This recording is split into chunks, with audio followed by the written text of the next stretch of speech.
How can I make friends with food? How can I align myself to eat whatever I desire and maintain a healthy body? Everything that we've been talking about here today, by reaching for the alignment first and then act. In other words, we were saying to you, get in the vortex and then, or we've said to you, get on the high-flying disc or then, or we say, prepare your point of attraction and then. We're saying, make sure you're wobble-free and then. So it really is about tending to your vibration first and then following the inspiration. Because most people eat very conditionally. In other words, they've heard something, and we're surprised any of you can find anything to eat. Because all of you have read something that makes almost everything that you intend to eat inappropriate in some way. So it's about finding your alignment first and then following the inspiration. Your body is so multifaceted, and the chemistry of your body, you are like a veritable chemical factory. You have the ability to produce what your body wants in terms of clarity, in terms of stamina, in terms of flexibility, in terms of stability. There are different requirements that sometimes you want your eyes to focus in a very powerful way. Sometimes you want your throat to be particularly clear. Sometimes you want your hearing to be especially keen. Sometimes you want your agility. You're not like a robot that just walks around with this list of things that you can do. Your different intentions call for different performance from your body. And the cells of your body understand what that is. The cells of your body, if you were in a place of feeling good more of the time, would communicate with each other in a way that would allow you to be right place, right time, right feeling, right mood, right response 100% of the time, you see. But because most people are doing almost everything conditionally, including eating, then you don't allow the inspiration to come forth from your body in the way that it would. You see, the animals have a much greater sense of who they are. They follow their inspiration. You call it instinct when you are approaching animals. But how often, or have you ever, is a better way of saying that, found your meat-eating canine in the yard eating grass? Because he's feeling the inspiration, his cells are calling for something that isn't in the general diet that he's finding, and so he's inspired to something in another way. So what we would really like to say to you is we would like you to eat from an inspired point of view, not from a motivated point of view. And this is the perfect opportunity to dovetail in this conversation that it feels so important for us, for you, to us, for you, of this unconditional. We would like you to be at a place where you are inspired from your alignment to eat. And most people are in a state of misalignment when they are feeling their desire to eat. And so it's like looking for love in all the wrong places. You just can't get there from there. Until we have the conversation, and until you are able to comfortably accomplish this waking up in the morning and knowing that it's a fresh day and finding alignment and maintaining it for a while, until you are unconditionally moving through your day, we cannot have an effective conversation about most anything, and especially that. Because every time you try to restrain yourself, you see, you've got this vibrational pattern going on, which is at the basis of everything that is coming to you. The impulses that come to you. Let's start in a stronger, more blunt place. If you don't find alignment, but you go to a meeting like Alcoholics Anonymous, and they convince you that you must control your behavior through willpower, and you are not addressing the vibrational foundation of everything that you are about, you are asking close to the impossible to not do something that vibrationally you keep feeling inclined to do. You just can't buck the current. So what we're saying is, if you realize what the current is, and you realize that you don't want to buck it, you want to align with it, and that in your vortex is everything that you want relative to your stability, relative to your vitality, relative to your appearance. Everything that you want is in that vortex. And the source within you knows the path of no resistance to lead you to the outcome that you want and to the pleasurable unfolding along the way.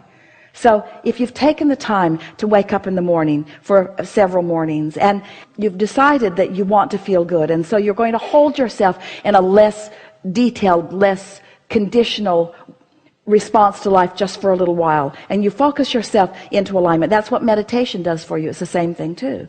You quiet your mind so you stop thought, so you stop resistance. It's like pushing the reset button too. And then you begin approaching life from that centered place, and you let the inspiration grow from there. Then the impulse to eat will be born out of inspiration. Most people are eating out of deprivation. Most people are eating out of control. Most people are eating out of somebody else's idea of it. And most people are eating very conditionally. It's really a rare person who is guided from the inside out, from alignment. But that really is what you're wanting. Sometimes your body is craving something that something you've decided is bad for you contains. Popsicles.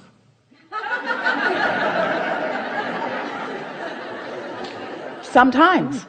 But if you have already decided that's not something that I eat, that's not something that I eat, and the cells of your chemical factory are asking for it, sometimes you'll get an impulse to eat something, but your belief will prevent you, or you'll go along with it because there is something there, and then you beat up on yourself about it because you think you shouldn't have done it, you see.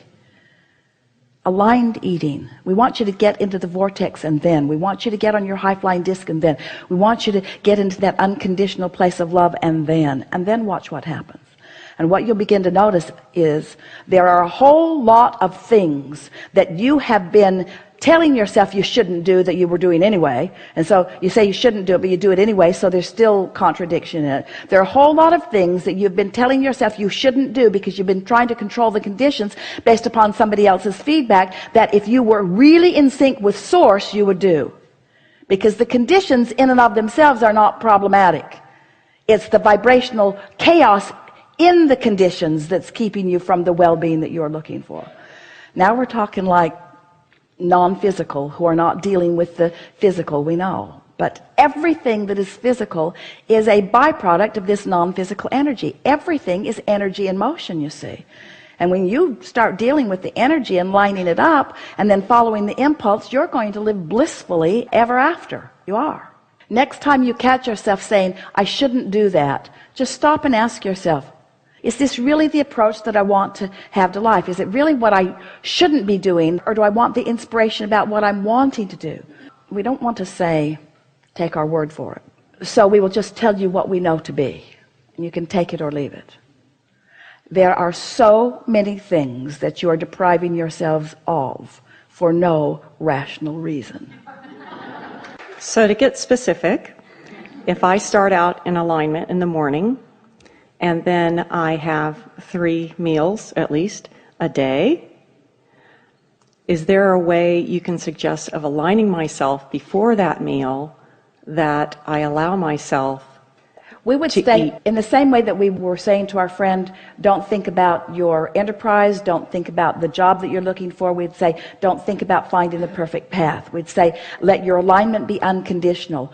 Don't say, I'm going to find alignment so that I can find the perfect path to food or the perfect path to relationship, because that's when you start introducing resistance into it. Find alignment for the sake of alignment, and then I want alignment because it feels good to be in alignment. When I'm in alignment, then I'll be in the position to be inspired to all things that are good for me, including conversations and relationships and things that I'm going to ingest.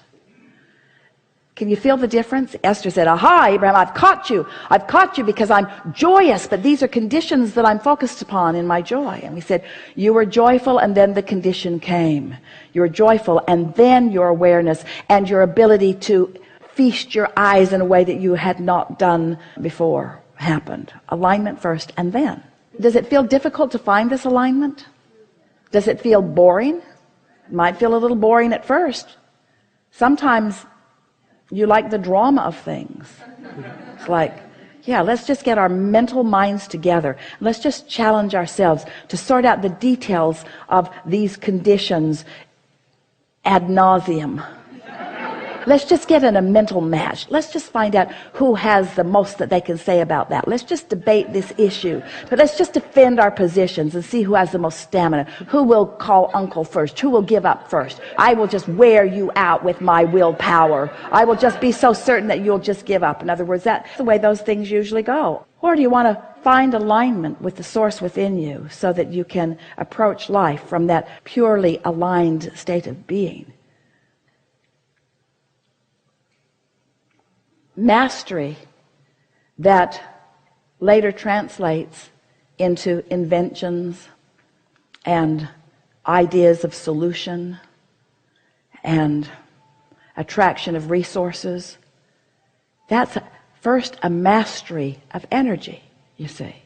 It's a finding vibrational alignment with the whole of who you are, and then, because you've spent many lifetimes coming to know your power and your clarity and your ability and your love, you're not new at this. There is a powerful trajectory. And so here you are with all of the resources to continue that powerful trajectory. A trajectory that you have added to as you've lived earlier in this life and before, that you may very well be out of alignment with now. And it isn't until you say and really mean, I care about how I feel. I'm going to be wobble free. I'm going to get as far into this day as I can get without wobbling, without feeling emotion that lets me know I'm wobbling. That really is the answer. And what's up for all of you in the immediate days that follow, because of your willingness to rest in this vibration and find the resonance with it as we've been weaving our way through these conversations, you have pushed the reset button just in the amount of time that we've been together here. And so everything about your life experience is now going to be realized by you differently, because you have a different vibrational vantage point. You don't know it because you still look the same. Not much that time has passed. You still have the same clothes on that you had on when you started. In other words, but you are vibrationally different as a result of the conversation that we've had here, which means your point of attraction has shifted. So now if you will be aware that your point of attraction has shifted, and you will watch the path that unfolds and note the precision of it, or the difference of it, or the benefit of it, now you're off and running on this, you see. And it doesn't take very much before you gain confidence and trust that, first of all, the universe has your back. The source within you knows who you are and what you want, and knows where you stand in relationship to everything you want, and knows where everything you want is, knows the perfect path to get you to where you want to be, and even more, knows the fun of the path along the way. Because it's not the ending place of the path, it's the where you want to be. You don't go on vacation and say, well, here I am, I'm here, and I'm going to go here and here and here, this city, this state, this country, and then I'm going to come back home. You never say, well, wait, I'm here and I'm going to go all those places, and then my final destination is home. And since I'm already home, then why go? Because you're not going to get it done. You're going for the fun along the way. You're going for the clarity and the fun and the exposure and the exhilaration and the living of life along the way. And so that's the way it is with every goal and desire that you hold. It's just the excuse to get on the path. But you have filled your vortex full of such trajectory, such intentions, such precision, even before you came into this physical body, that there is a powerful path. And you can feel it if you'll listen a little, if you'll feel a little. Enough? Really Thank good. you. Yeah.